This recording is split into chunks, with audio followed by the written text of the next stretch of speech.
Bonjour à toutes et à tous, aujourd'hui nous allons nous intéresser à une question ô combien cruciale, comment lire de la poésie. Plusieurs des notions abordées sont des rappels assez détaillés, donc n'hésitez pas à pauser la vidéo pour lire plus en détail ces développements. Quelques rappels sur les fondamentaux donc, notamment sur le fait que les poèmes se composent traditionnellement de strophes, un ensemble de vers qui sert de paragraphe. Ces strophes portent des noms spécifiques en fonction du nombre de vers qui les composent, les strophes qu'il faut absolument connaître étant le tercet et le quatrain. Pour ce qui est des vers, je ne reviens pas sur la notion de rime et sur le fait que les vers se signalent par un retour à la ligne, comme l'indique l'étymologie. L'essentiel des vers que vous pourrez rencontrer lors de vos études seront des vers fixes, c'est-à-dire des vers qui seront toujours les mêmes au sein d'une même strophe. Ils auront toujours le même nombre de syllabes, le plus souvent un nombre pair, puisque les plus utilisés sont l'octosyllabe, 8, le décasyllabe, 10, ou le très connu alexandrin, 12, qui est le vers le plus noble.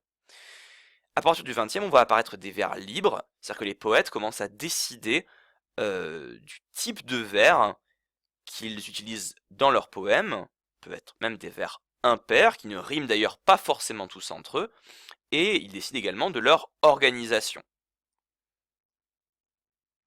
Pour ce qui est des rimes maintenant, je rappelle brièvement qu'il existe des schémas de rimes, c'est-à-dire des organisations des paires de vers qui forment les rimes. On a les rimes plates, les rimes embrassées et les rimes croisées. Pour ce qui est de la richesse des rimes, là il est question du nombre de syllabes en commun. Un seul son en commun à la rime pauvre, deux sons rime suffisante, à partir de trois sons rime riche. Maintenant le genre des rimes, si les mots à la rime se terminent par un E muet, on parle d'une rime féminine. Dans tous les autres cas, c'est une rime masculine. La règle, à partir du 17e, étant qu'il faut absolument faire alterner rime féminine, rime masculine.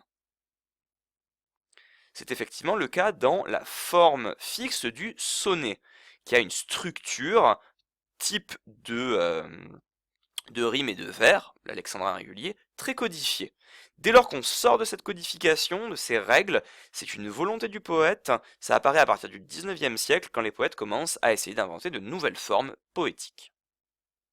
Je vous laisse lire cet exemple de sonnet régulier de Charles Baudelaire en posant la vidéo. Vous pouvez également vous exercer à trouver les irrégularités de ce sonnet de Tristan Corbière. Pour ce qui est du rythme même des vers et notamment des alexandrins, rappelons que un vers régulier est normalement découpé en deux hémistiches, c'est-à-dire en deux groupes égaux de syllabes. Hémistiche, moitié d'un vers, tout comme une hémisphère est la moitié d'une sphère. Ces deux hémistiches sont marqués à l'oral par une pause entre les deux. On appelle cela la césure. Les vers sont toujours rythmés. En poésie, on lit en mettant l'accent, en marquant le rythme, en accentuant certaines syllabes. Dans un alexandrin régulier, on a deux accents rythmiques fixes, un sur la rime et un sur la sixième syllabe juste avant la césure. En plus des accents qui sont toujours fixes, on a deux accents, un par hémistiche, qui peuvent se disposer à différents endroits selon la répartition des mots dans le vers, sachant toujours que après ces syllabes accentuées, on marque une pause, appelée la coupe. Il y a donc quatre accents rythmiques qui portent toujours sur des syllabes de mots importants pour signaler la richesse de leur sens et leur importance, ce qui donne donc différentes structures possibles pour les alexandrins. Ici, on aborde l'élément vraiment compliqué, le cas du E muet, dont on ne sait jamais s'il faut le lire ou non. La règle, c'est qu'il n'est jamais compté à la rime. Par contre, s'il n'est pas compté à la césure ou à la coupe d'un hémistiche, c'est uniquement si le son qui suit est une consonne, comme dans « Il cueille les colchiques » qui sont comme des mères. Dans les deux cas, on ne prononce pas les E muets. Il faut bien dire mère en une seule syllabe pour avoir un hémistiche de 6. Dans le cas où le muet est placé devant une consonne, mais que le mot concerné ne porte pas d'accent rythmique, on compte le E comme une syllabe, on prononce bien E.